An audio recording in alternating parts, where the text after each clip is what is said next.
My mother-in-law forced me to give up our home for my jobless sister-in-law's family and kept insulting me when I refused, but what happened next shocked everyone. My husband finally cut ties with his toxic mother and sister after they demanded we give up our house for my jobless sister-in-law and her family.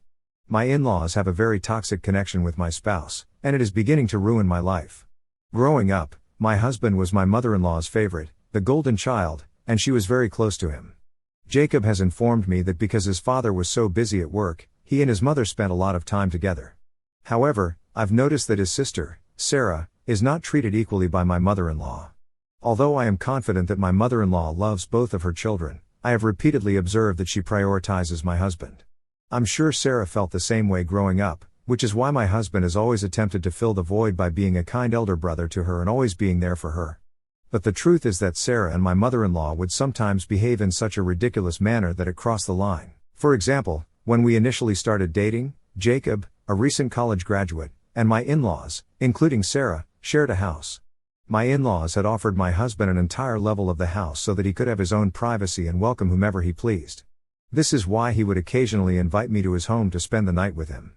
However, several times in the morning, Sarah would storm into our room while we were asleep without knocking. As you may guess, we were not always properly dressed, but she would act as if everything was normal and begin talking to Jacob about utterly random topics. This was very strange for me because I was uncomfortable with her seeing me in my lingerie. Before anyone points out, I absolutely understand that Jacob was living with his family at the time, so I should have expected this, but is knocking on the door before entering really that much to ask? I suppose siblings can be quite close, but she and I didn't know each other very well when Jacob and I first started dating, so I thought it was really rude. Naturally, I spoke with Jacob about it and informed him that I would not be going over unless he installed a lock on his door. He agreed, but as you can guess, Sarah, who attempted to storm into the room the next morning but was unsuccessful, began ranting at us about why the door was locked. She began jiggling and hammering on the door, begging her brother to let her in. Jacob eventually let her in, and she stormed into the room, asking why he had set the lock in the first place. When she recognized me, she pointed to me and began ranting at him, asking if it was because of this skank. I was astonished by how harsh and insulting she sounded. Jacob told Sarah that he wanted to install the door lock, but Sarah was not convinced. She angrily informed him that they were siblings and should not keep any secrets between them. Jacob told her that he had no secrets and that he had put the lock so she wouldn't barge in when we were asleep, which was quite disturbing. Sarah violently flipped her head towards me and exclaimed that it was all my fault, saying that I was interfering with her and her brother. This was too much for me, as I am generally non-confrontational, so I excused myself to visit the restroom. I could hear her yelling with Jacob attempting to calm her. When she eventually left, Jacob came in to comfort me. He apologized for her actions and informed me that he would speak with her again so she could apologize to me as well. When I arrived the following weekend, Sarah apologized and offered me a pitiful excuse, claiming that she needed to speak with Jacob urgently and so believed it would be good to come in. Jacob forcefully asked her not to bother us again, and she agreed sheepishly. Although this issue appeared to be remedied, it was not the only strange conduct she demonstrated towards Jacob. If Jacob and I differed on something, even something as trivial as movies, and Sarah was around, she would begin telling him that he should date someone with comparable likes, meaning that we were unsuitable for each other. Jacob would give her a condemning look, but she would simply smirk. Another episode was Sarah asking me awkward questions about my background in an attempt to delve into my life. Jacob and I had been open about our past since the beginning, but I didn't feel comfortable addressing it with his sister. Regardless of my thoughts, she would ask me questions like, "Why did your ex break up with you? Were you not suitable for him?" She would make remarks like, "My brother's previous girlfriend was far more attractive than you." All of these queries and comments arose when she and I were alone. I began to suspect that she was trying to play a game with me, bringing me down. I initially kept my lips shut, but as the situation progressed, I had enough. One day, I responded to her taunting by stating, I liked my ex-boyfriend's family better than Jacob's because he didn't have nosy, overbearing family members. Sarah was taken aback by my reply, which temporarily silenced her. Even though Sarah had a strange relationship with my husband, my mother-in-law was no exception. When I first entered Jacob's life, my mother-in-law ignored me, but once she discovered we were serious, she began acting as if I was attempting to steal her son away. She would purposefully ignore me at dinners and family gatherings as if I did not exist. Jacob saw this occasionally and tried to talk to her, but she never changed. My mother-in-law once referred to me as stuck up and spoiled just because my parents put me through a private school while she was a public school teacher. I also know she tried to talk Jacob out of marrying me, telling him he should look for a better spouse. Fortunately, my spouse did not care about her view and proposed to me nonetheless. My mother-in-law and Sarah were shocked to learn that Jacob had proposed. Both contacted me, telling me that it was a horrible decision and that because Jacob wouldn't listen to them, I should quit the relationship and return the ring. I found this quite strange and declined, stating that they were crossing a line by asking me to do something like that when I loved Jacob and wanted to spend the rest of my life with him. When they realized they couldn't persuade me, my mother-in-law reluctantly changed her mind, telling me that I should strive to be the best wife for him and care for him in the same manner she did for years. I was rather offended but tried not to take her remarks too seriously. Sarah, on the other hand, accused me of being a gold digger and claimed her brother deserved someone with higher status. She even threatened to expose me before our wedding so Jacob would not marry me. Following this conversation, I immediately spoke with Jacob about everything. He was taken aback by how disrespectful they were towards me. He challenged them, but my mother-in-law and Sarah continued to believe that I was unsuitable for him. Jacob told me to disregard them, assuring me that he loved me regardless of their opinions. Despite his reassuring remarks, I felt horrible that his own family would not embrace me. Jacob and I had already chosen to pay for our wedding ourselves, so when my mother-in-law offered to cover half of the cost, we politely declined. Despite Jacob's reassuring remarks, I felt horrible that his own family would not embrace me. Jacob and I had already planned to pay for our own wedding, so when my mother-in-law offered to cover half of the costs, we politely declined, with Jacob explaining how hard we had worked to save money specifically for this occasion. Instead of being happy for us, she became even more angry and began telling Jacob how sad she was that he no longer needed her. However, Jacob's father appeared to be quite pleased with us. Unlike his sister and mother, his father was very calm and never had any issues with our connection. Since my mother-in-law continued to complain to Jacob, we made a compromise by telling her that we would love for her to organize the rehearsal dinner for us. She agreed, and we appreciated her generosity. However, when the wedding approached, events took an unexpected turn. The first instance came when Sarah invited herself to join us for supper, telling Jacob how much she missed him. Jacob and I were living on our own following our engagement, so we assumed she genuinely wanted to spend time with her brother. We agreed, and Jacob asked me directly if I was comfortable with having supper with her. I reluctantly consented, not wanting to be nasty to my soon-to-be sister-in-law. While we were enjoying our dinner, Sarah abruptly began discussing how much she despised cheating partners, claiming that cheaters were nothing but useless pieces of trash. We stared at her, curious about where she was headed with this. Then, out of nowhere, she looked me directly in the eyes and asked how it felt to be a useless piece of trash. My brow furrowed in perplexity as Sarah began to rant, accusing me of having an affair with my coworker, Zach. Jacob, also perplexed, asked her what she meant by saying that. Sarah proudly hauled out photos of me and one of my coworkers, waving them around and claiming that she had caught me red-handed.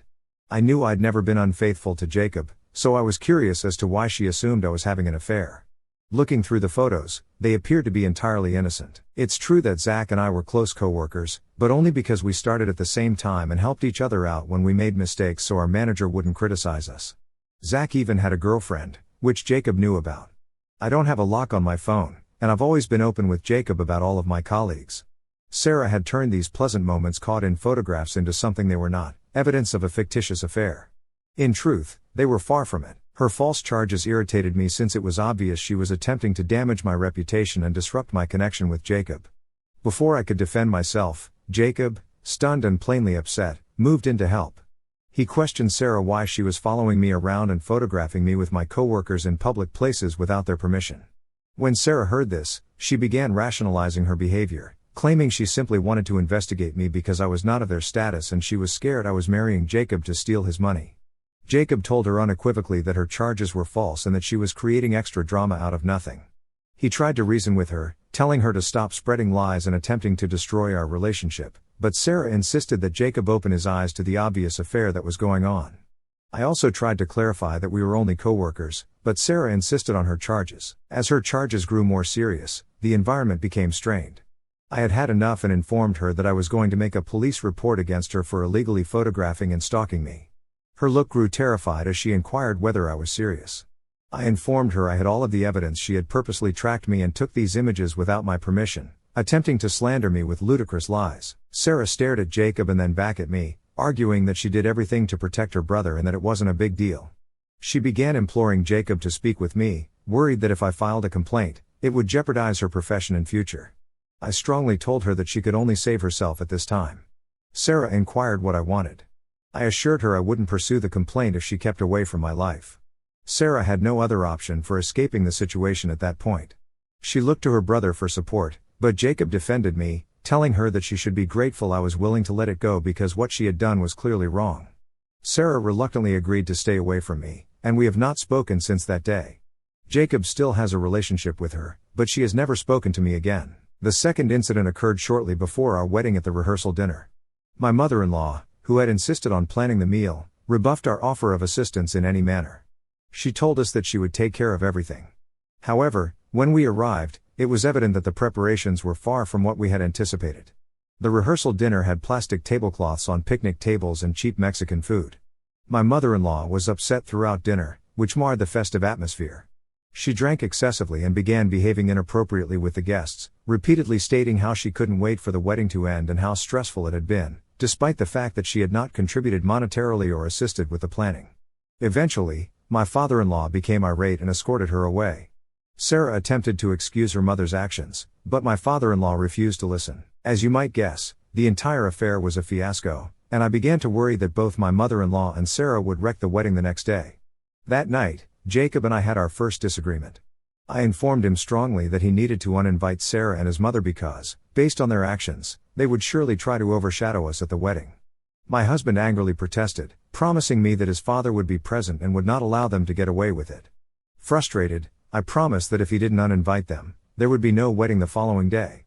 Jacob was plainly taken aback by my demand, and even knowing how extreme I sounded, I was concerned about what they might do. I did not want to be embarrassed again in front of my family and friends on our wedding day. Jacob definitely lacked firm boundaries, but I hoped that this ultimatum would make him realize how much his family was interfering with our relationship. Thankfully, Jacob understood and made the proper decision. He called his father early in the morning to inform him that his mother and sister were uninvited. Phil didn't appear startled and promised Jacob that he'd make sure my mother-in-law and Sarah didn't show up unexpectedly.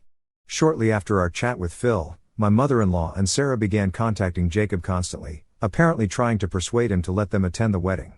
However, Jacob forcefully told them that he did not feel comfortable having them there because of how they had treated me throughout our relationship.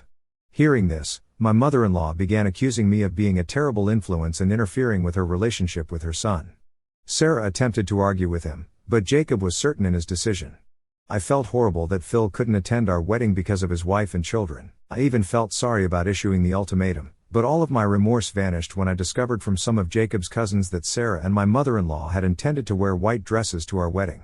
The cousins informed me that in their family WhatsApp group, which only had female members, Sarah had encouraged the others to wear white as well, stating there was no reason for the bride to be the only one.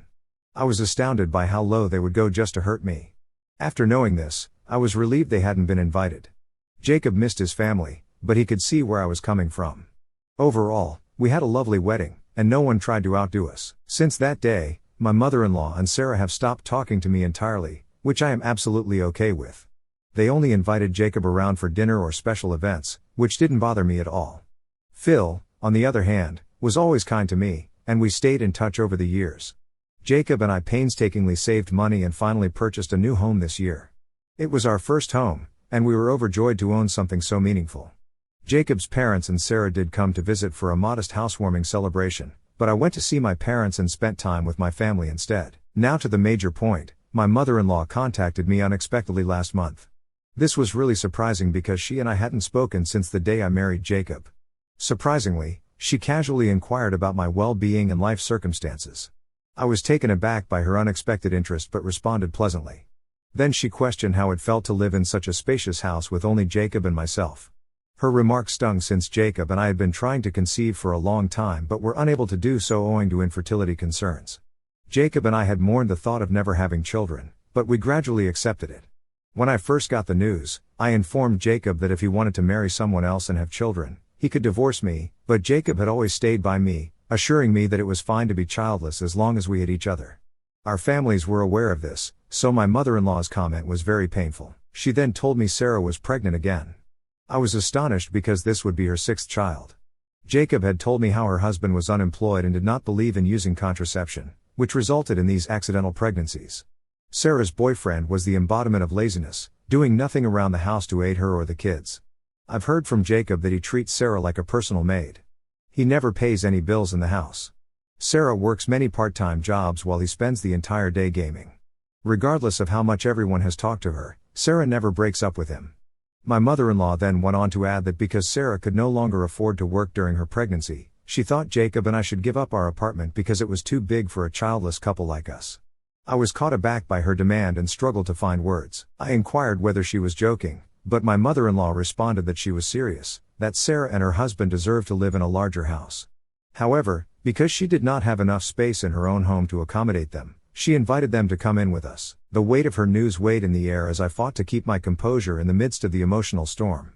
I emphasized to her that this was our house, which we were still paying for, and the idea of someone else moving in without our permission was intrusive and ludicrous.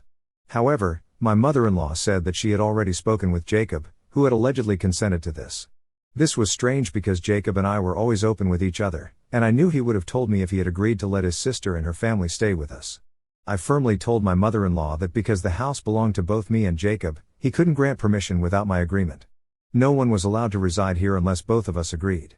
To reach a solution, I told her that I would be pleased to accommodate Sarah and her husband for a few days if they wished, but that they could not stay permanently. My mother-in-law, on the other hand, began yelling, arguing that as a responsible daughter-in-law, I was required to make room for Sarah and her husband. She also assured me that if I complied with her demands, all previous troubles would be forgiven. In rage, I cynically said, "Sure, I'll be pleased to let them take our place, but you see, we're still paying for it, and I'm confident that if Sarah and her husband move in, they will not assist with the mortgage or bills. So how about you take some responsibility and contribute to their living expenses? I'd be grateful if you could just cover the mortgage, and we'll manage the rest. Of course, with only one job, you'll definitely need a second one to cover the home payments. Please let me know when you intend to get that second job." Hearing this, my mother-in-law exploded in wrath, shouting and voicing her dissatisfaction. She said it was crazy of me to want her to pay the mortgage, and I responded that it was equally ridiculous for her to expect us to care for Sarah's family and allow them to move in. This infuriated her even more, and she continued to yell while I smiled with satisfaction. She eventually disconnected the call when she saw I wouldn't give in to her demands. Soon after, Sarah called and yelled at me for daring to ask her mother to pay our mortgage. She went on to add that she had always known I was a gold digger. I informed her that she was the gold digger, attempting to live with us without contributing. I added that if she wanted to know who the true gold digger was, she could look at her own partner, who did nothing to assist her. This appeared to silence her. I firmly told Sarah that she could argue with me all she wanted, but I would never let her family into our home unless they agreed to help with the mortgage. She accused me of being cruel and putting money before family. The tables had turned, and I was relieved at the thought of sticking up for myself and refusing to back down, taking control of my home. However, I feel a little awful thinking about my husband, and I'm here on Reddit wondering if what I've done makes me the villain. To answer the most crucial question that everyone keeps asking, why would my mother-in-law demand such a stupid thing of us? It's because she has always been so entitled. Clearly, my husband has tolerated this charade for far too long, and he and I need to sit down and have a serious discussion about it. It's heartbreaking how my mother-in-law can lie about her own child in order to get her way. My sister-in-law is a pawn in her game, doing whatever her mother wishes because my mother-in-law has always favored my husband. Sarah simply listens to what her mother says in the hopes of garnering favor as well. In this situation, Sarah stood to benefit because she could rely on us to pay her expenses and care for her children while her useless husband did nothing. I'm waiting for my spouse to return from his business trip so we can discuss. I do not want to discuss this over the phone since it is too important. As I indicated earlier, I was waiting for my husband to return. When he returned, we finally sat down and talked. I told him how his mother had called and demanded that we give up our house to his sister and her family. Jacob was definitely taken aback, so I gave him the whole story.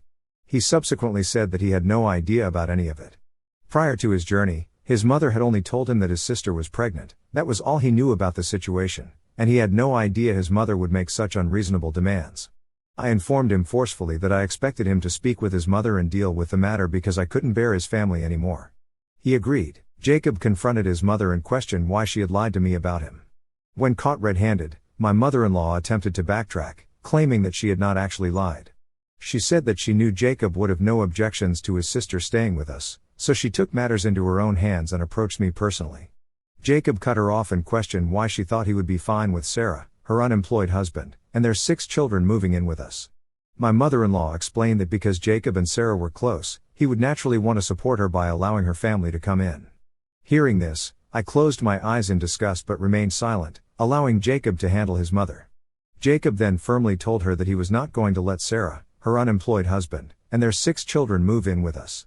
He also stated that she had no authority to compel us to take care of them. My mother-in-law started yelling, stating Sarah desperately needed aid at this time, but Jacob informed her it was not our job, and if she wanted to help, she could care for Sarah herself. My mother-in-law then said that Phil didn't want them in their small house, although we lived in a larger house and could easily help out. She even had the audacity to suggest that since I was childless, assisting Sarah's children would make me feel fulfilled. My eyes widened with surprise, but for the first time, I noticed Jacob's face shift color.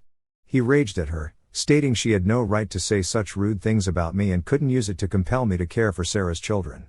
Jacob went on to say that Phil didn't want anything to do with Sarah since she had turned into a child-birthing machine, and that he was over both of them. My mother-in-law tried to backtrack again, but Jacob would not have it.